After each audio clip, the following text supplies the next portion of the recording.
Hi, Jennifer. Yeah, thanks for taking the opportunity to meet with me today. I really appreciate that. As far as a little bit about myself, well, I'm married. I've been married for 33 years to my wife, and we have our home in New Hampton, New Hampshire. We lived there since 1977.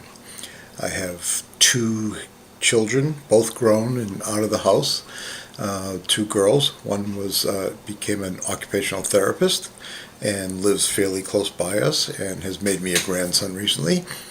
And the other daughter is a Spanish major who is teaching English in Spain right now.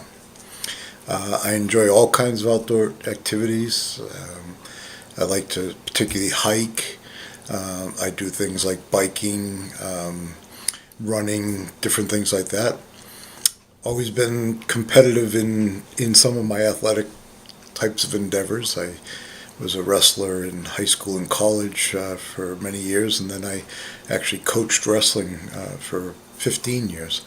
And I still like to do competitive racing, although wrestling is not something the body handles anymore. But I do compete in 5K and 10K running events. I did a half marathon with my daughter before she took off for Spain this year. And I also enjoy doing duathlons, which is a running biking event. As far as your question regarding my work experience, I began when I got out of college working in vocational services, training individuals who had, well, developmental disabilities, physical disabilities, and I worked as a manager as my first position for the East of Seal Corporation. Worked there for about 4 years and had an opportunity with another gentleman in the field to. We actually put together a grant and which enabled us to actually form our own corporation, a nonprofit corporation, with a emphasis really on developing employment and training opportunities for folks that had trouble accessing that, quite frankly. And it entailed us developing some really close partnerships with corporate and industrial partners over that time. Spent about 7 years in that business, and we had the opportunity to form that company reform it as a for-profit corporation. We had several large customers that we had developed and had provide employees to it one time or another, training for their own employees, who gave us an opportunity. They had a lot of pressure to develop some sources to minimize costs, to reduce costs of their products without going overseas because of the nature of their business. And they actually, with their backing, we were able to reform this company. I became the president of the corporation, and we developed several product lines. We did a lot of electronic assembly.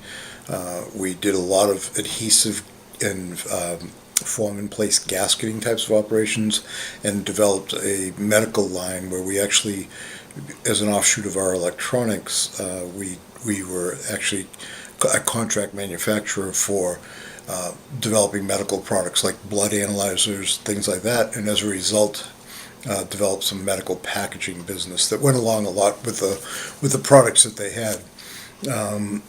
And so did that up until 2009, excuse me.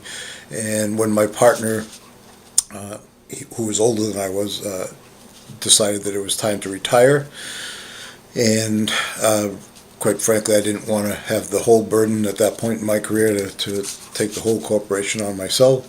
And so we decided to sell the business. It took us about 2 or 3 years to do that. And we finally did.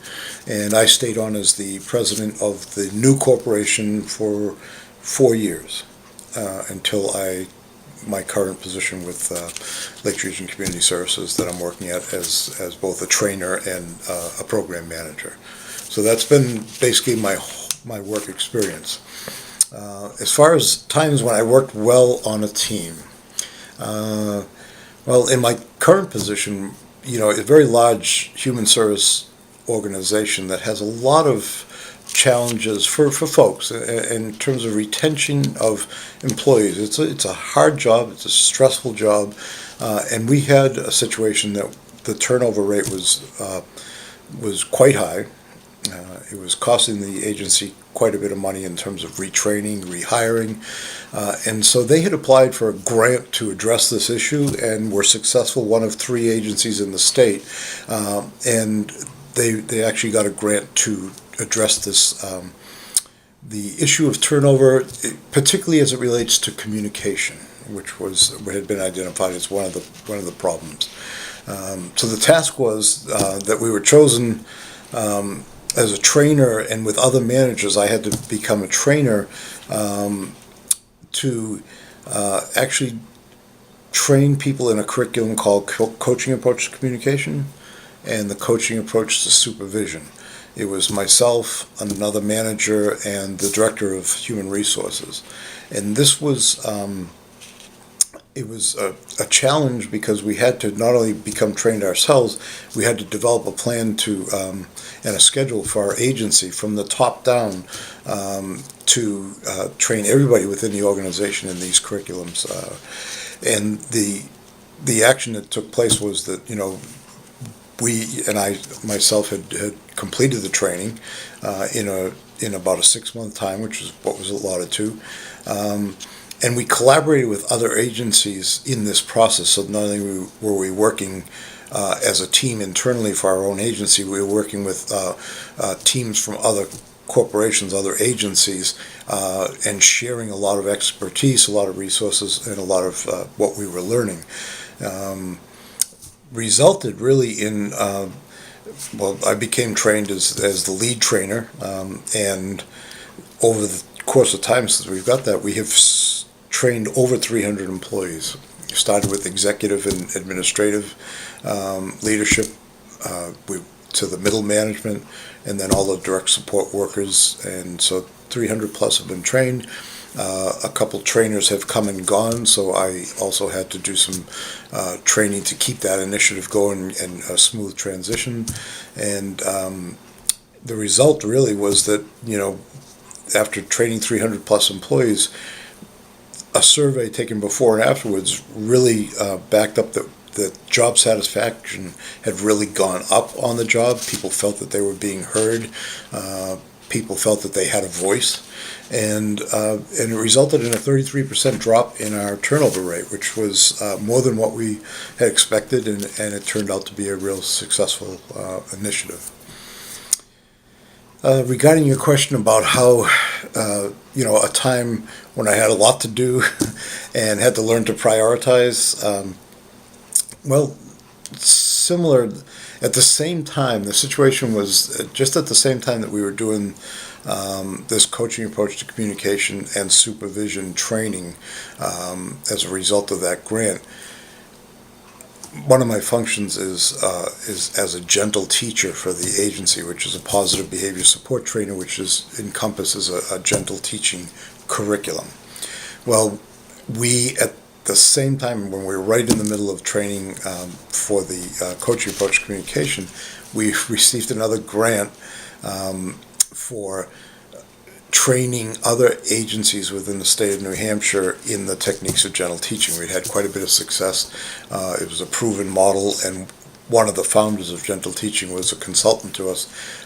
He's actually the one who implemented the whole grant process and gave us the opportunity. He had chosen 3 agencies, our agency as one, and so we had to. The goal was to train other agencies in the techniques, but also to help them build an infrastructure to implement it.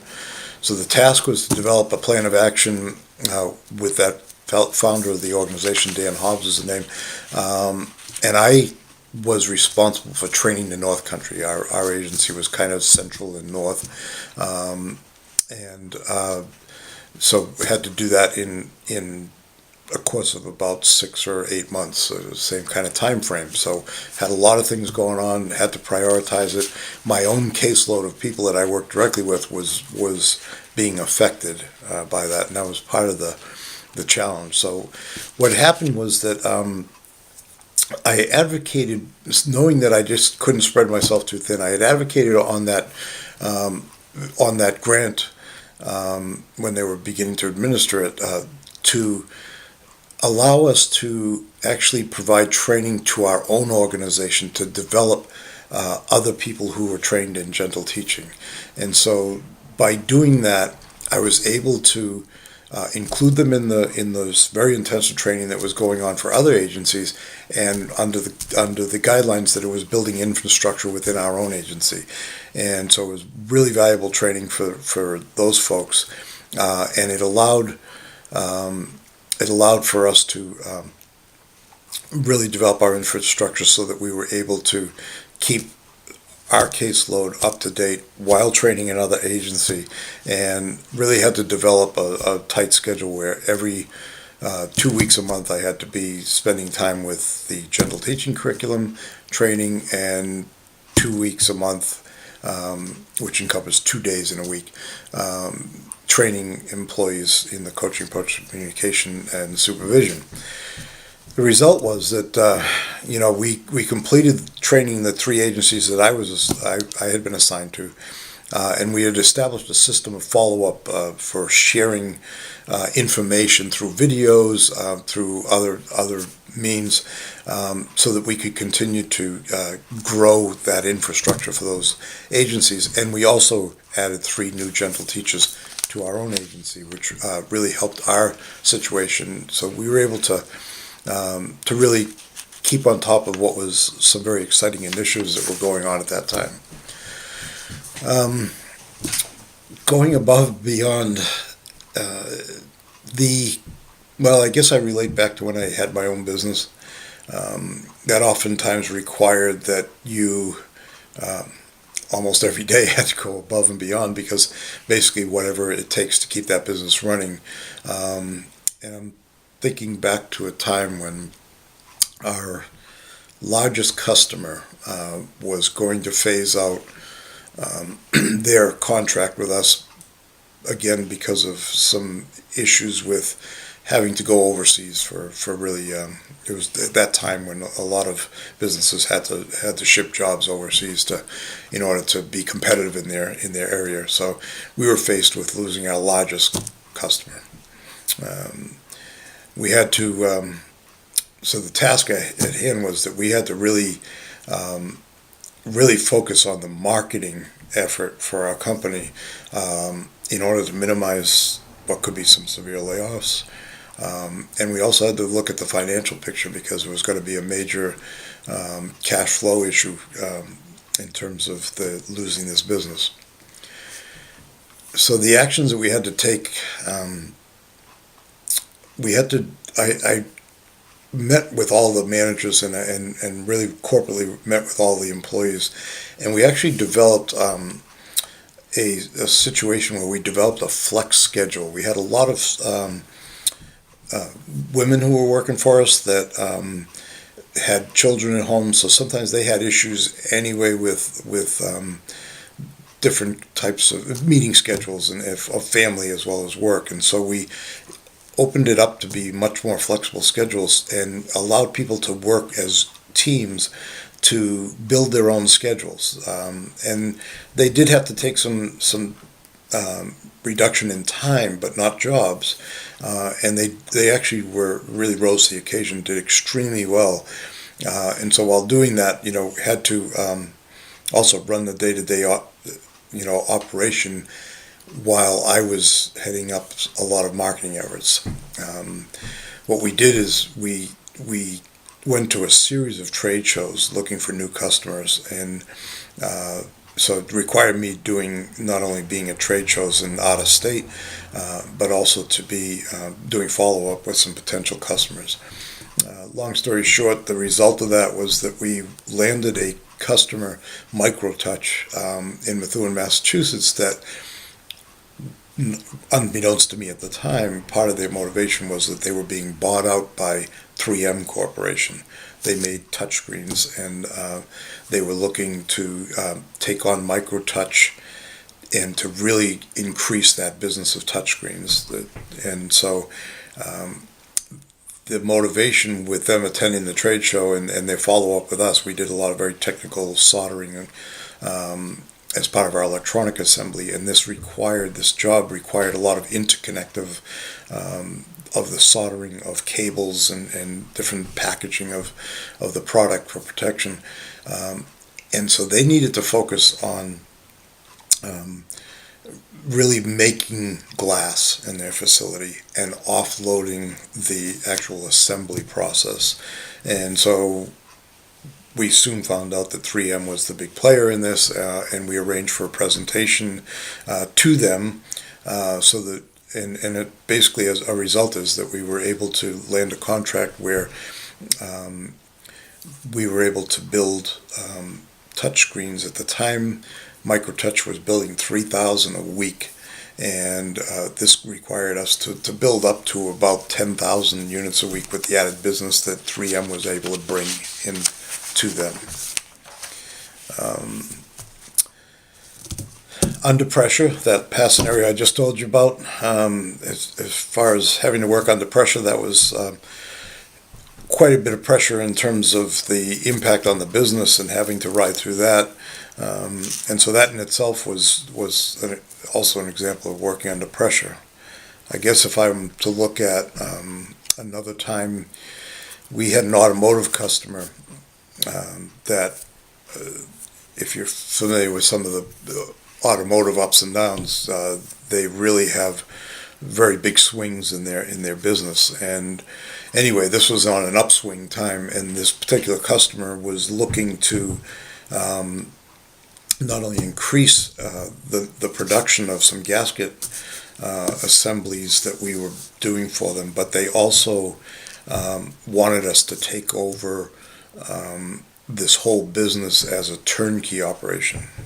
So again, under pressure, it was a lot to put in some systems. We normally were contract manufacturers that we did purchasing, but not at the level that they were asking us. We were having require us to buy gaskets all over the place, both in the United States and in Britain and Italy. And so the task at hand was to develop the expertise, in partnership with them, to actually manage the purchasing side, the supply chain coming into us that we normally would just do the assembly.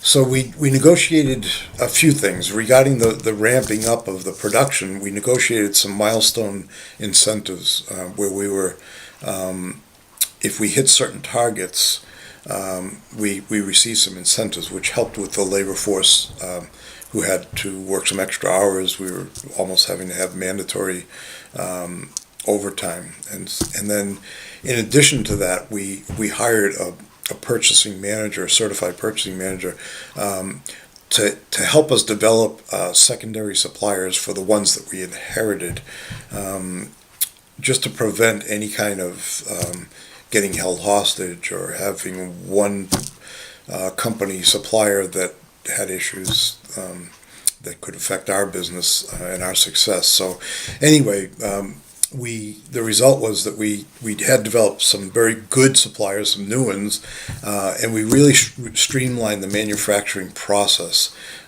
We improved the quality through a lot of quality initiatives that had to go along with incoming inspections. We actually found that by holding the quality accountable at that level, it actually improved our quality in terms of some of the issues that we were having when we were trying to do some of the assembly ourselves. Anyway, as far as a time of initiative, where we, as an example of taking initiative, again, being in business, oftentimes required us to really take the initiative on most of the things that were taking place in our business, both good and bad. That 3M scenario that I told you, where we got that very large contract in an area that was quite new to us, required a lot of initiative. One of the key elements of us getting that contract was that we had to be ISO certified, which was an international standards organization for quality. Your quality system had to be registered. The task was we had to went about getting that certification. So what I had done was did some research and found that there were some collaboratives, ISO collaboratives, where you could join with other companies to share costs, because it's quite a costly initiative, and be trained together. And it also allowed us to work as teams as we developed this. And so we basically joined that collaborative, signed a contract with them. Part of that was that it allowed us to look at some of the certifying agencies and actually select one based on what we felt would be most suited to our type of business. So I became the management representative for this whole initiative, and we trained our quality manager and all our managers and several of our online inspectors in ISO guidelines, and that required them to learn some new skills around SPC, which was a statistical process control, TQM, which was a total quality management system, again top down, not really a vertical type of management structure, but a horizontal one, and where everybody is responsible for quality at their level. Long story short, we were able to juggle all that training and those initiatives, and we passed our first audit in advance of, about in the first quarter, while we were doing the training of the production, we actually became certified. So it was quite a success for our company. So that's kind of my work history. That's some of my experience. As far as anything else I'd like to say, I guess I just want to impress on the fact that I've always been a team player, even though I've been a business owner. I've always was respected as a person who was very hands-on, who was always very close to the employees. We had 100 employees when I sold the business, and I had many comments after I sold the business and after I wasn't working anymore for them from past employees who said, we were always impressed that every week you made a point of coming and talking to each one of us at some point in the week. Either specifics or just generally wanted to maintain contact. And so I think I'm a good communicator, and I really believe in the power of communication, and also the real positive aspect of empowering people to help solve the problem, not necessarily be blamed for a problem, but to actually empower them to solve the problem. And I find that they're much more willing to be team members as well. So I'm a team player. I encourage other team players. And so once again, I thank you very much for taking the time to interview me, and look forward to any other questions that you might have afterwards. Thank you.